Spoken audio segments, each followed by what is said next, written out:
Hi, and welcome to Chapter 15. Chapter 15 is probably my favorite chapter in the whole book.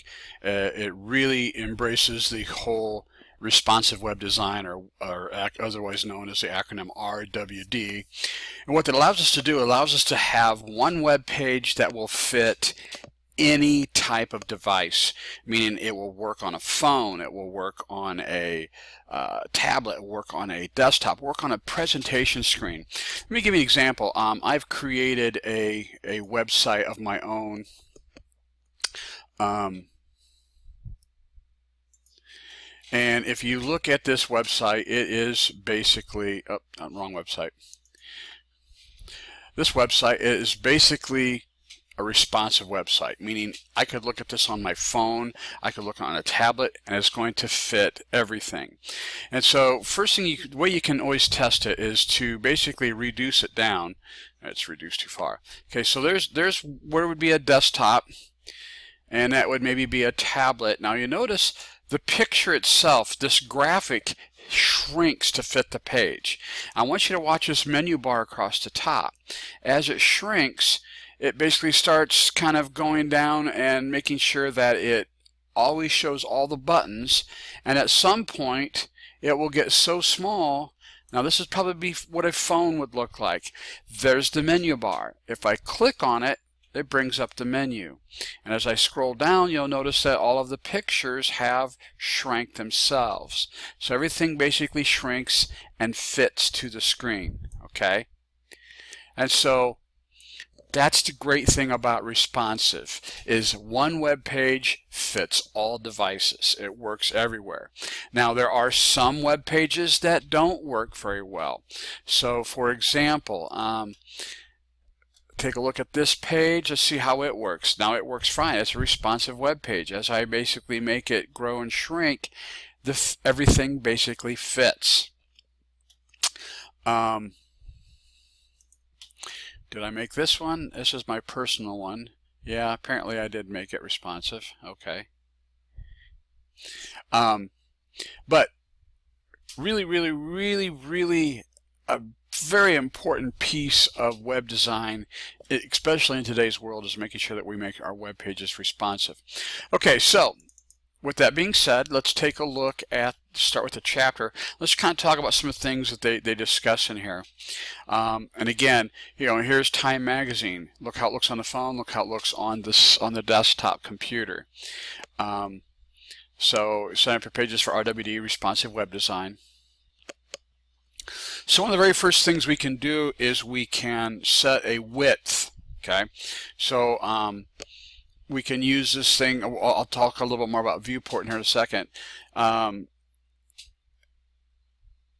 one of the things we can do is we can use these media queries. We can find out what type of media are you currently using, and then let's adjust our web design to fit that device.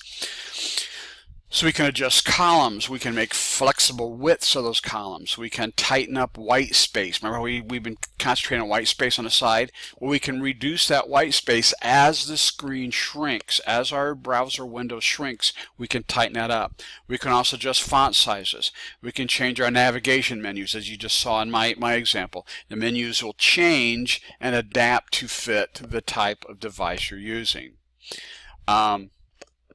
We can hide content. Maybe there's some things on a screen that really aren't pertinent to show on a handheld device, so we can basically hide those. We can use background images. We can hide background images. Background images kind of become a hindrance sometimes when we make our screen very small. So now we can they call this, they call it creating breakpoints or media queries, and what that means is, again, I can query the device I'm currently on. What size, what is your max width right now? And then I can adjust my browser, my CSS, to fit that particular. Now, this is a very important question. Do we design for a desktop computer first, or do we design for a mobile first? And that's a very good question, and I'm glad this book brought this up, because it really makes a lot of sense. Because if our page is mainly going to be displayed and viewed on a desktop computer, then there's probably some things that we don't have to really worry about for the mobile part. But if your website is designed strictly to be on a mobile device, then by all means you basically have to emphasize all of that type of styling first. So so one of the very first things to talk about is this querying a media. Again, what is the width of your particular device? So here we basically have a link to our style sheet, and it says if the media width is no greater than 480 pixels, use this style sheet, the small style sheet. Okay. We could also, well, probably the better thing to do here would be say I want the media, if the max width of my media is 480 pixels, use this style sheet. If the minimum width is 769, use the large style sheet. Okay, so here's the max width, 480. If that's all the bigger your screen is, then use a small. But if your minimum width is 769, that means you've got a pretty large screen. Go ahead and use large CSS. So we can actually have two separate style sheets, one for my mobile and one for my desktop. Tablets a lot of times will fall into the desktop depending on the size of the tablet. Sometimes they'll fit into the phone. Sometimes they kind of fall in between, so you really have to think about that as well. We can also use the import. The import is also another great way to query your width and then include a style sheet. So you can actually have up at the top, we can have import this style sheet, max width. So we can actually put that right into our CSS. Now, if we wanted to include the CSS within inside of our we wanted to basically query our media inside of our CSS, this is how we would do it. So here's a case we'd say our media, our max width is 480, so we're using a small device. Our body is going to have this style. Our style 1 class is going to have this style. Okay. Now, in opposition to that, well, I shouldn't say opposition, we can then have a min width 769 and then basically code for that, or we can just have CSS in there that is the default. But if our maximum width is 480, this basically then overrides it. So here's our basic style.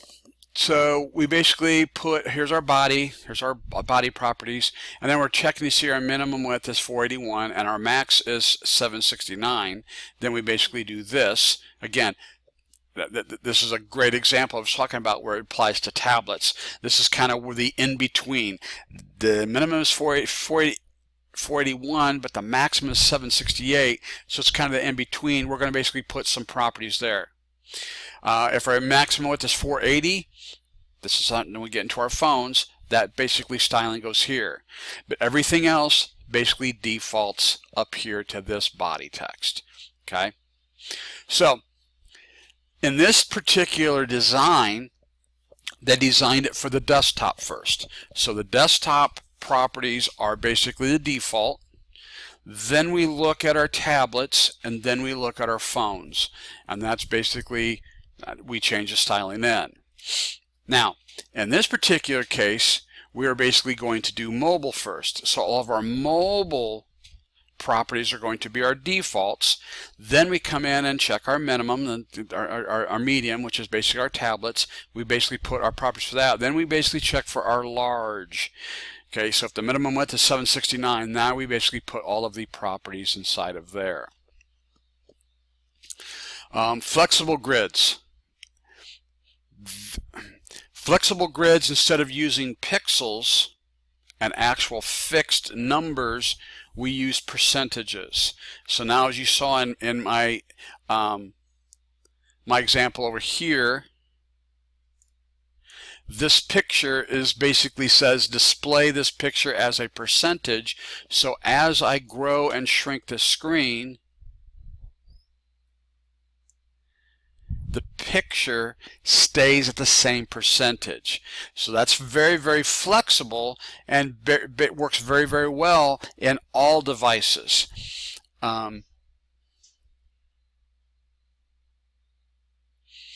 So here we have a div. We've got a class columns.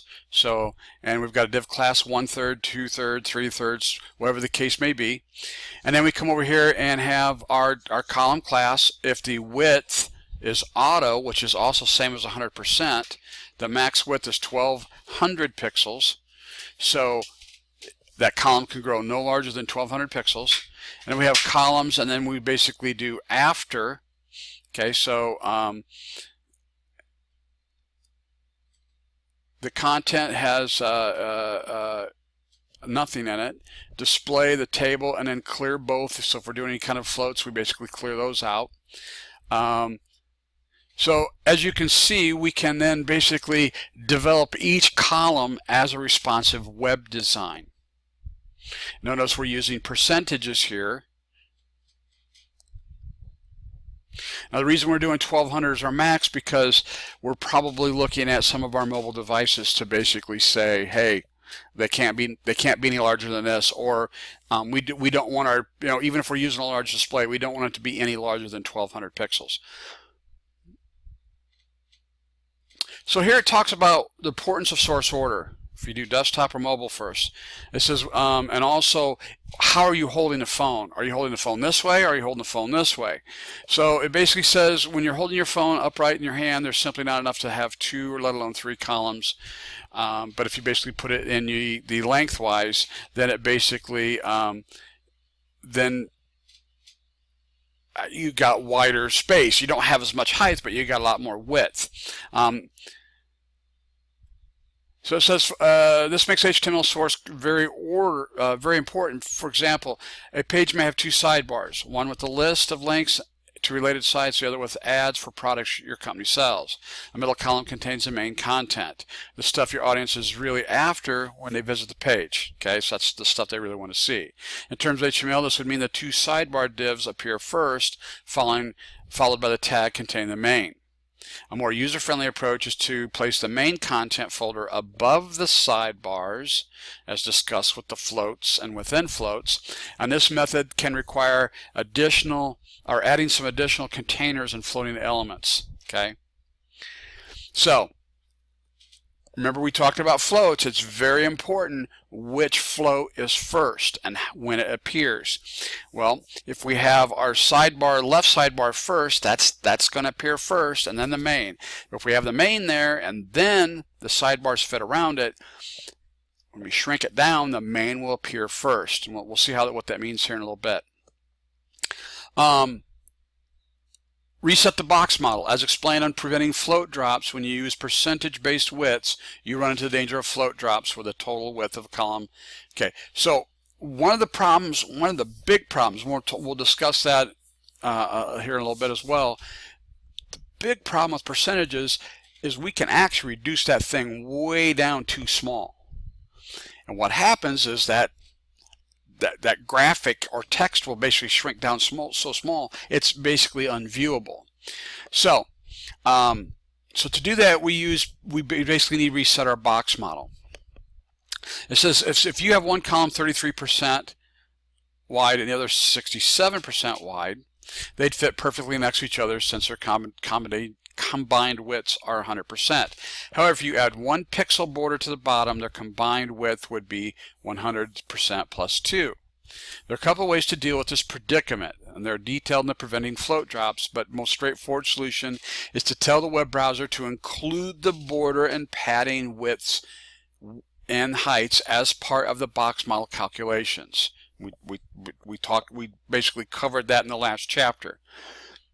In other words, you can make the browser include the border and padding as part of the CSS width property. So adding more padding or border doesn't increase the element's width. Very, very, very good practice to make sure we do always. Since that's a good thing for all elements, it's best to use universal selector, as you can reset the box model on every element on a page by saying box sizing border box. That, notice it's got the asterisk, that's everything. And remember, we always talked about, we always see that clean slate. We reset everything. That's always a good practice to do. Okay, so converting fixed widths to flexible grids. Again, we're making the widths 25%. It says, however, if you already have a fixed width website design and you want to convert to fluid designs, things get a little trickier. Meaning, if I have everything fixed and I switch to percents, things don't start aligning properly, so you kind of have to play around with it. So you can change your width from, like in this case, 960 pixels to auto. So setting the widths auto, or setting the elements width to auto, is much the same as setting it to 100%. Its width will be as wide as its container. Okay. So here we have our sidebar at a fixed width of 180 and 780, but down here I change it to 18.75 and 81.25. Now they will grow and shrink as the website, the browser window changes. So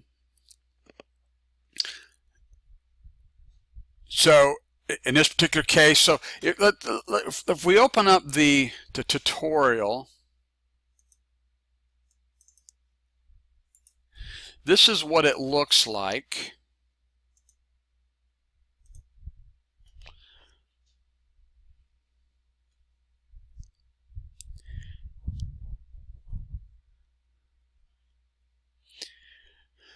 So this is what it looks like without doing any changes. And if I resize the window, watch what happens. Oh, man, it really looks ugly, and we have to really scroll down to see everything.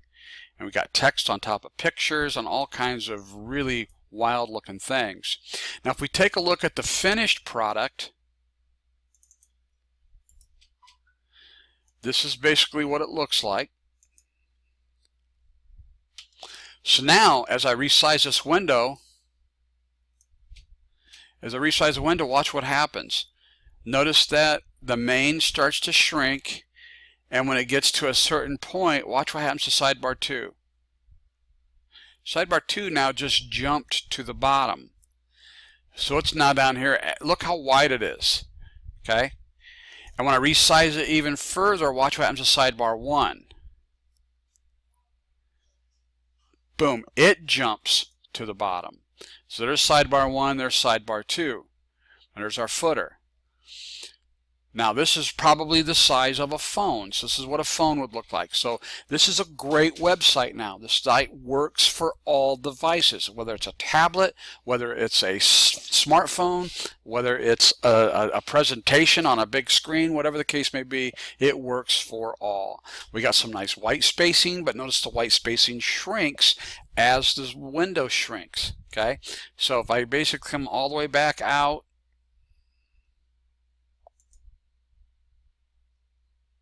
oh, come on.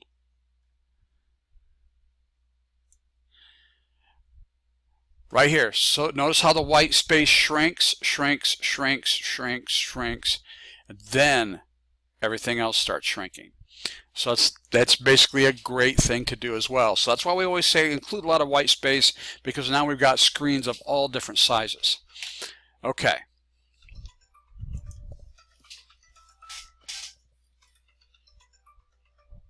Okay, so kind of getting back to this screen, it kind of shows that, yeah, not good for responsive, because as it shrinks, that main picture stays big, and basically all the text then kind of overwrites it.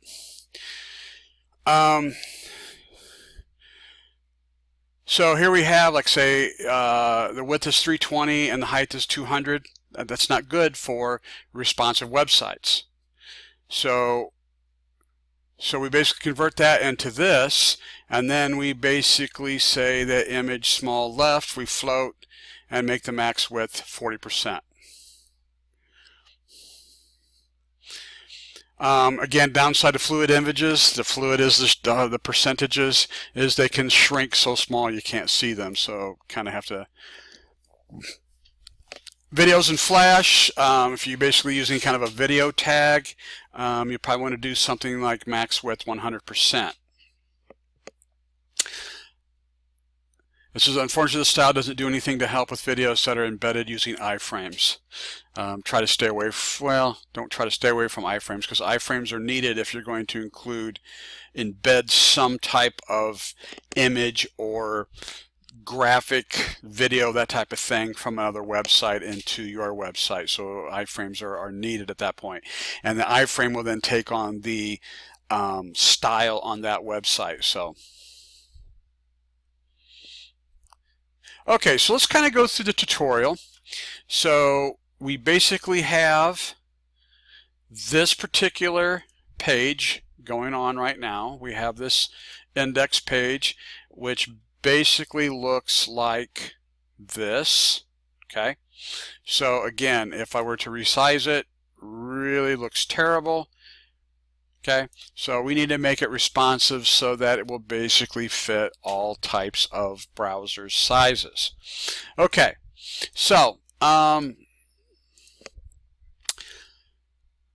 so locate the comment. Main content goes here, and select. I say this page has the same complete from Chapter 13's tutorial. If you move the main content up, locate the comment. Main content goes here, and select it all. Index HTML, and select it and all of the HTML down to including the closing article tag. Okay, so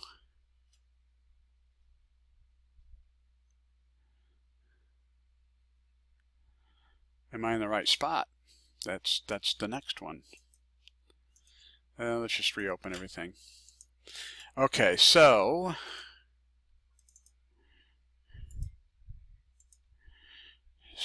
main content, oh, right here. Okay, so it says locate the comment and select it and all the HTML down to including the closing article tag. Cut that text to the clipboard. You can use edit cut, and you'll paste that code above the first sidebar. Okay, I see what they want now. So we're going to grab this guy, do a cut, click here, do a paste. So we now have our main content in front of the sidebar. So save it, and this is what it looks like now, which is not what it's going to end up looking like, but the main is now over here to the left. So I still want my sidebar 1 on the left, my sidebar 2 on the right, but again, we need to fix that. So then it says, after the div class content wrapper, add a div class column wrapper. Okay, so we're going to add this to that guy.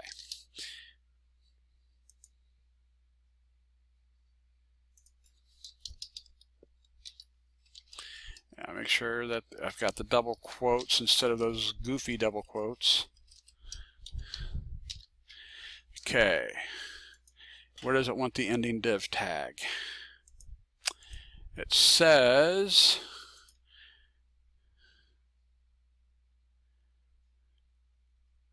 so it goes after the second sidebar goes here.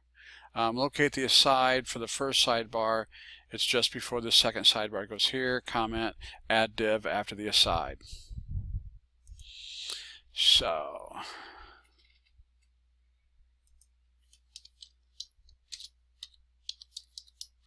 okay, so save it.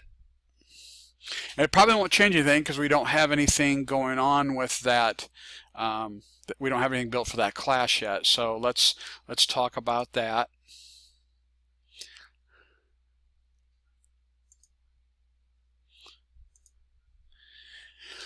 This is now we're going to open the style. We're going to add this column wrapper. So the class we just had, it's going to float left, and the width is 80%.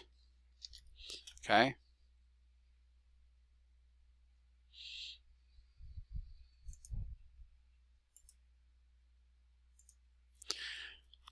So come all the way down here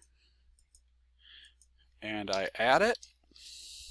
So now that's going to float left and the width is 80%. Notice it's 80%. And now we take a look. Notice what happens to our sidebar 1. Okay.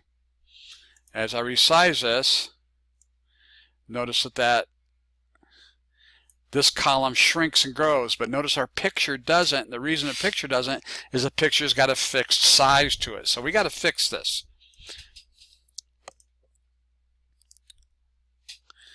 So we're going to add to sidebar 1, we're going to change the width to 25%.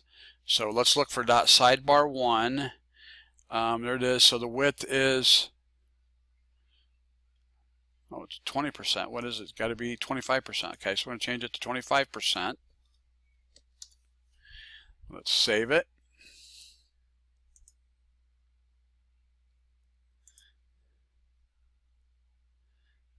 And let's see what it looks like. Does that help? No, that is still way too big. That picture's still too big. But it fits. Notice how it fits within the text.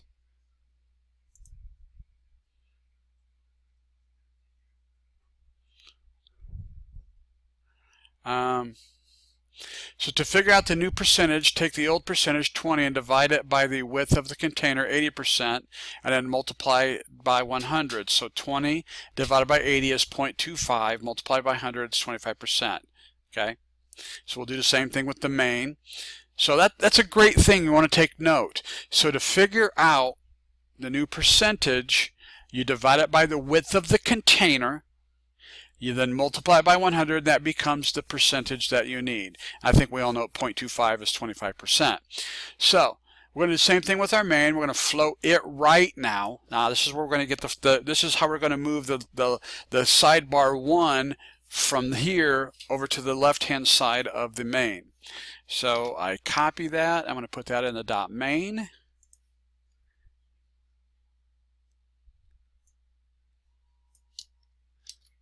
So it's float right with the 75%. So again, well, let's just take a look, see what it looks like. Okay, so now we've got the main in the center, sidebar 1, sidebar 2. So now, not looking too bad so far. Again, it's not responsive because that one picture, but so far so good.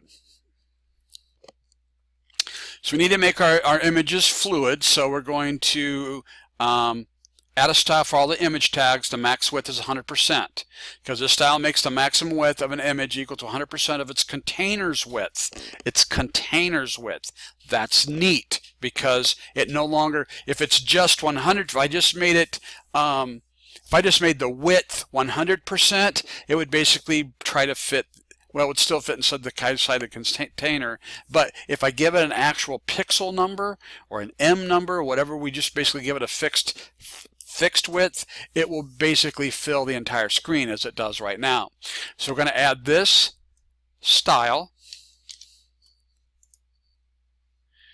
down here, and let's see what that does now. Does it help yet? Yep. So now you can see that image now shrinks and grows with the column. So it stays within the column width, or its container width. Okay? Notice the other two as well. But notice the height doesn't change. So that picture can get real skinny, which is not good either. So we need to deal with that as well. So how do we do that? So because the reason it does, it's got this height. Okay, so we're going to change this to just this. We're going to get rid of the width and the height. So if I come back over here and I look at the cloud, so if I just get rid of this width and height.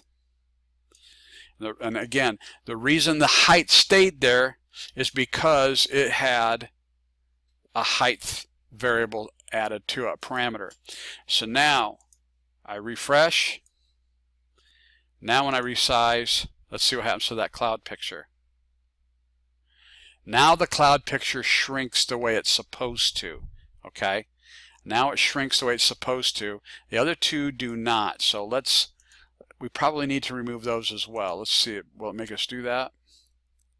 Okay, so we're going to add this first. Let's do this first. So within the image, if we have a .half class, we're going to make the match width 50%. If we have a .left class, we're going to make it float left, and the margin's going to be a top of 0, right of 10, bottom of 10, left of 0. Right? Basically pretty much the same, except it's got 0, right 0, bottom 10, left 10. Okay, so I'm going to add those three. And add it to my style. Again, nothing is going to happen because we don't have those classes set yet within our code. So I think we need to add that to, we're going to add it to our clouds half right. So we're going to add the half right there. So it's going to use both the classes, the half and the right. So the max width is 50%. It's going to float right, and it's going to, okay, that's a neat feature as well. We can actually use two classes in one image. Okay, so we're going to grab this class half right, and we are going to throw that into our clouds, and I think they want it put into our jellyfish as well. So there's our class half right. They want it put in the jellyfish half left. Okay. The jellyfish is half left. So let me come down here to our jellyfish. If I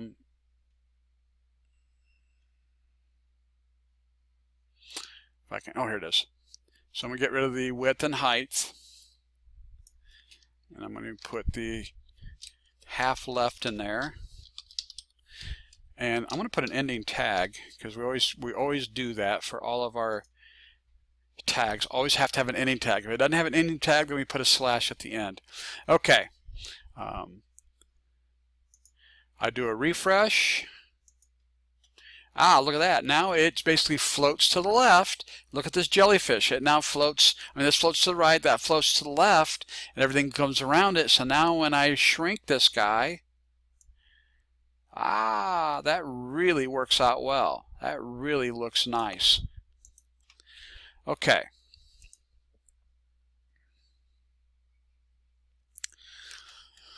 So we're going to open our style sheet in our text editor, scroll down to the bottom of the end, and add this particular guy. Well, I'm not going to add it yet because it's not going to do anything.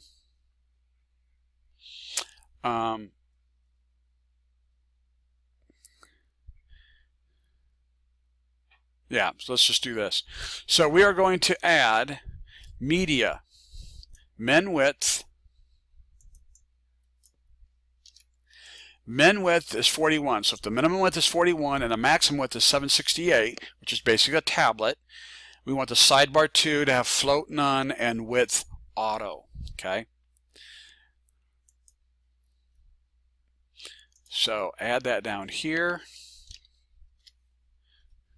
So now, this is only when the media falls into that particular category. Okay. In our sidebar 2, we are going to click clear both. We're going to click clear any floats. We're going to make the border top 2 pixels, solid black. The padding at the top is going to be 10 pixels. Okay. So I copy that. This is sidebar 2. So there's sidebar 2. Anybody wants to change the whole thing? You added in the last step by code bold. Let's see.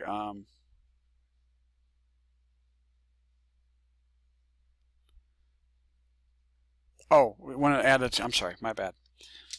I was going to add it. They want to add it to here. Well, before we do that, let's see what it looks like first. So refresh it.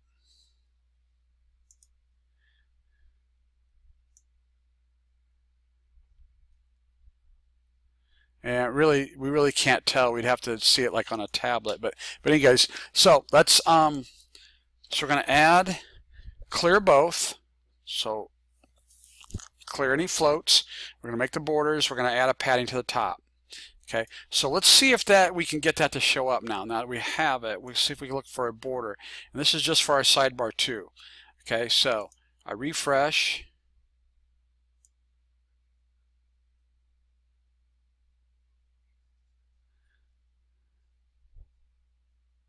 Right there. And when I get to another point, it jumps back. So see how that works? So right there, see how these bullet points jump over on the other side of the line? And then right there they jump back. So right here we got into tablet mode, and right here we got outside of tablet. Now we're in cell phone mode. Okay, so we're getting there. We're getting closer. After the sidebar 2, we're going to add this column wrapper with auto.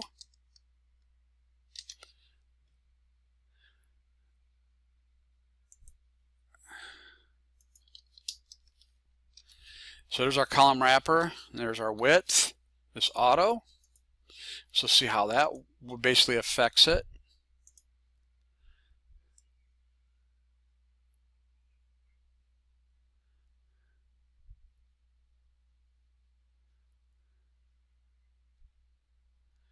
And I really didn't see any changes yet. This is make sure the style goes inside the media query. It resets the column wrapper's width to auto, the same as 100%, so it spans the entire width of the page. You don't see the float on this element anymore either.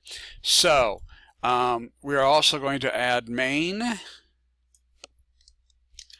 the border right none, no border on the right. So this is the entire thing right here. Let's just copy the whole thing.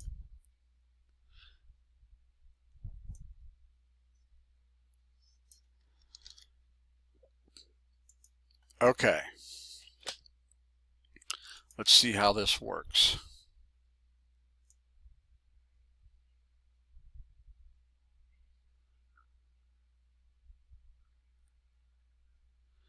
I really don't see it. I still see a border. Okay. They're saying that jumps to the bottom. That should jump to the bottom.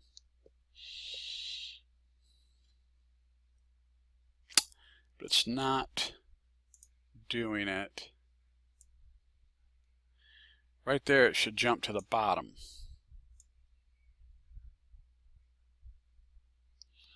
Well, the picture is.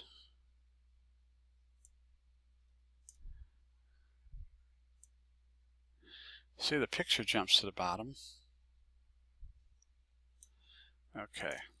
Do we need to make? Maybe we needed to make a change to the.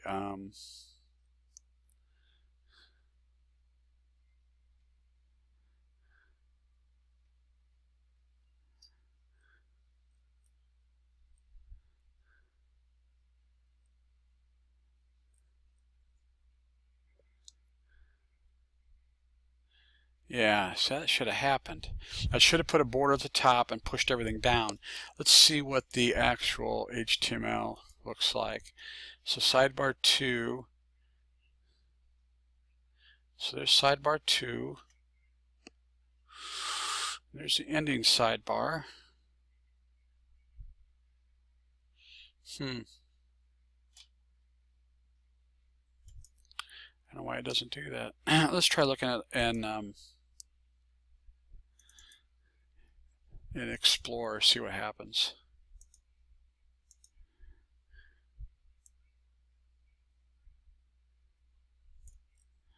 Now it works in Explorer. That's weird. So it looks fine in Explorer. So when it gets to tablet mode, it automatically pushes sidebar 2 to the bottom and puts a border across the top. Okay, so it works in Explorer. That's strange. Okay, so let's keep it there. And let's go back over to here. Now we're going to add some phone styles. So now we're going to basically talking about, let's just add the whole big thing. Let's just come down here and get the whole big thing.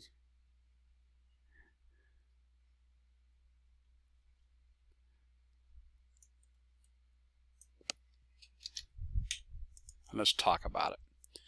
Okay, so if we get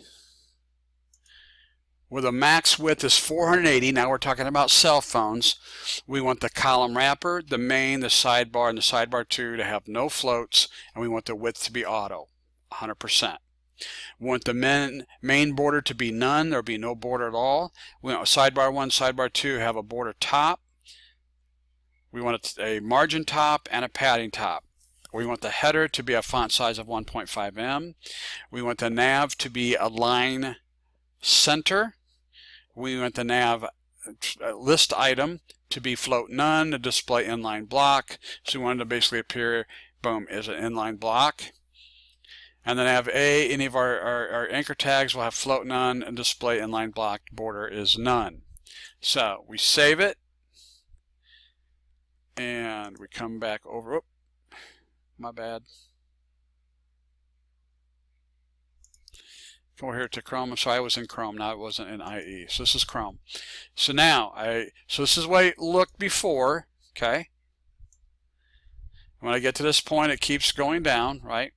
So now we're going to refresh it to take on that new. So here I am in tablet mode. Let's go into cell phone mode. Okay, now we're in cell phone mode. Notice what happened to our margin, or I'm sorry, nav, just basically went straight across. I come down here, here's my sidebar 1, here's my sidebar 2. Okay?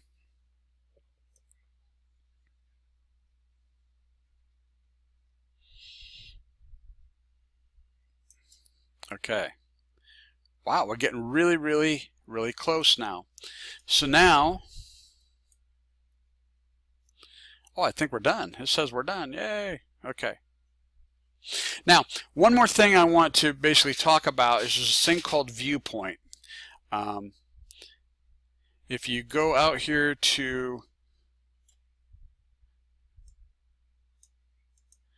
Joule, for week 8, I have a link to it, and it's called viewports. Okay. Now, the great thing about viewports is they make the font shrink and grow to the size of whatever the browser screen is. So I'm going to come over here and I'm going to say, so here the font size, instead of going to be 1.5 ems, it's going to be VW. And we'll talk about this in a sec. Let me show how it works first, and then we'll talk about it. So there's 1.5 VW. And now when I come over here,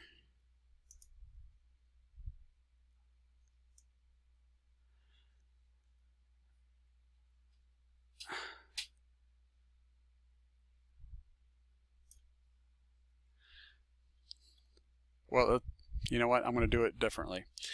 Let's change that back to ems. That's header 1. I'm going to come back up here to my H1 tag.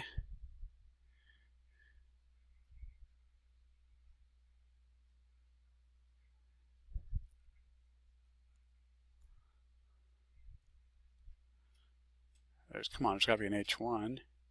There's an H2 and H3. There. So it says, oh, it's an article title. Oh, I'm sorry, H1 CSS missing manual. So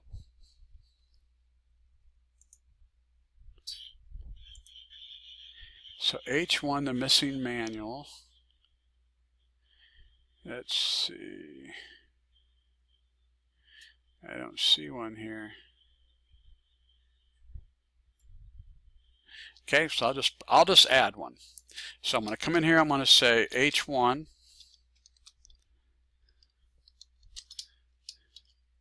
I'm going to make it 1.5 VW, and then an ending. Okay. Now here's a really cool thing about this. We do a refresh. So watch this text called the CSS missing manual. It's not going to do it.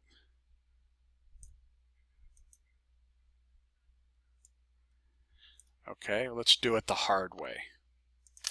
So what I'm going to do, well, you know what I didn't do? I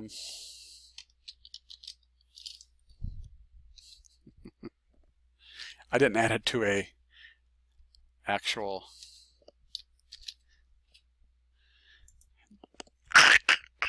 Okay, now it should work.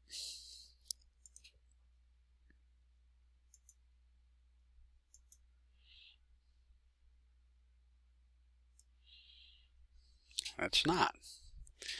Arrgh.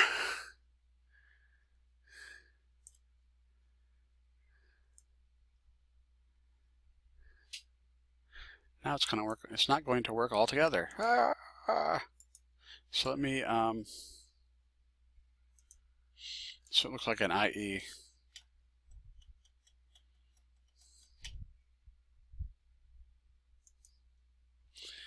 So let me resize it.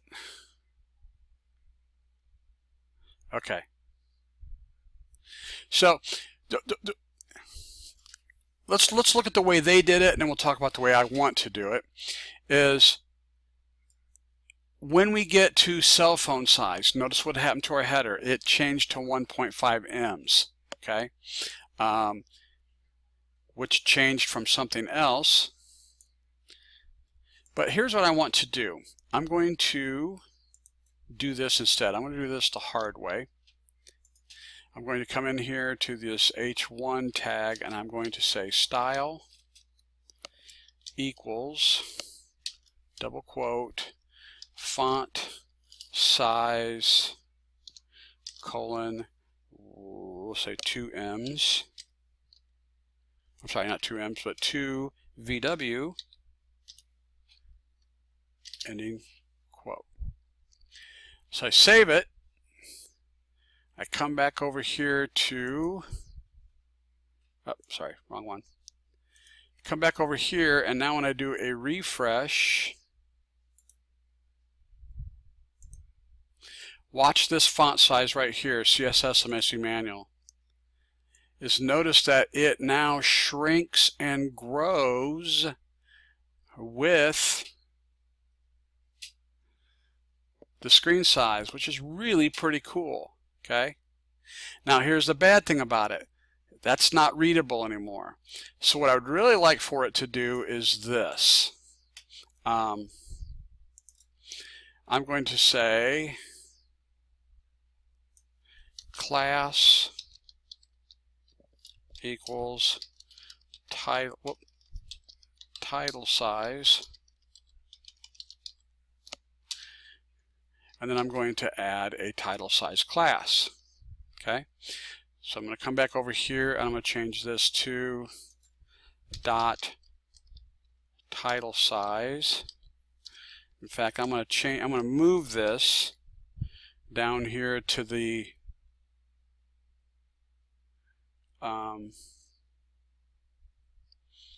move it down here.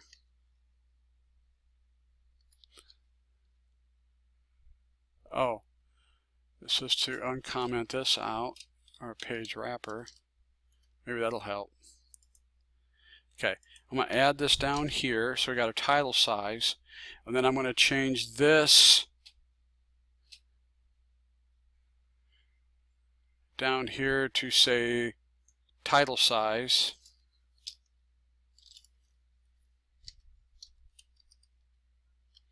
That's why I didn't check header H1. I'm going to change this to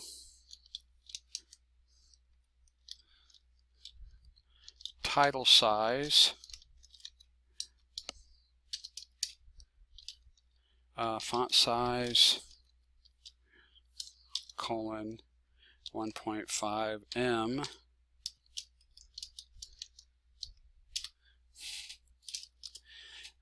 And then save it. So now, when I resize this guy, that text is going to grow and shrink with the screen, but when it gets to cell phone mode, watch what happens. It still stays. How do I get rid of that? I should have overrode it. Because I need to get rid of it here.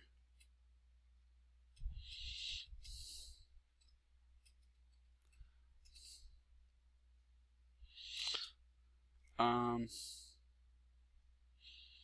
going to grab it here. I'm going to throw this inside the tablet.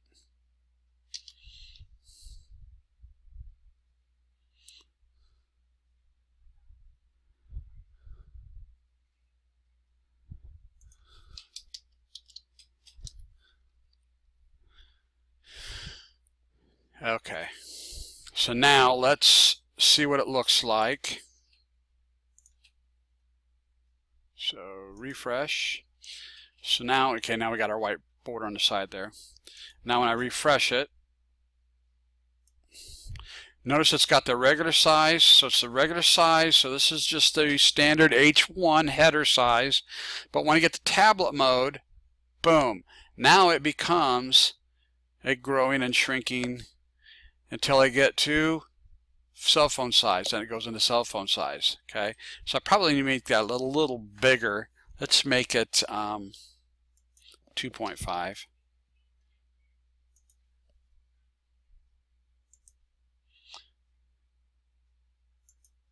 Okay, well, let's make it bigger than that. Wow, let's really make it big. Let's make it 4.5.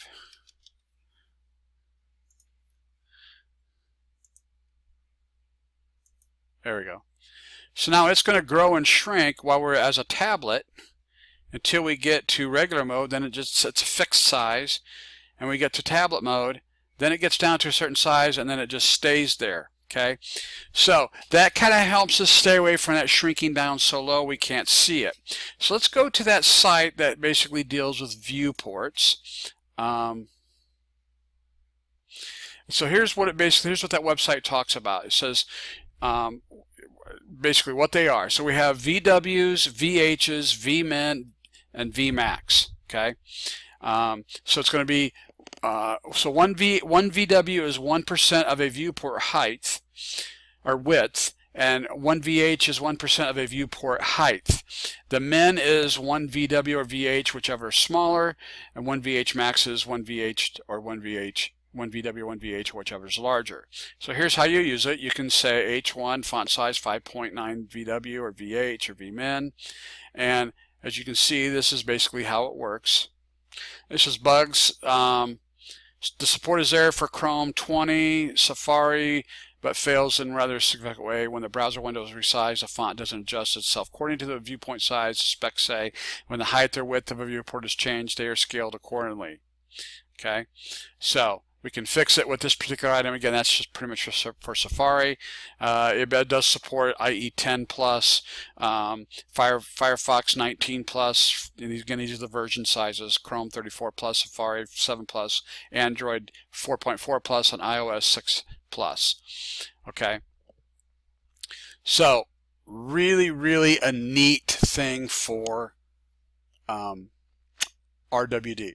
Okay, responsive web design. Okay, if you have any questions, make sure you give me a call, but we'll see you next time.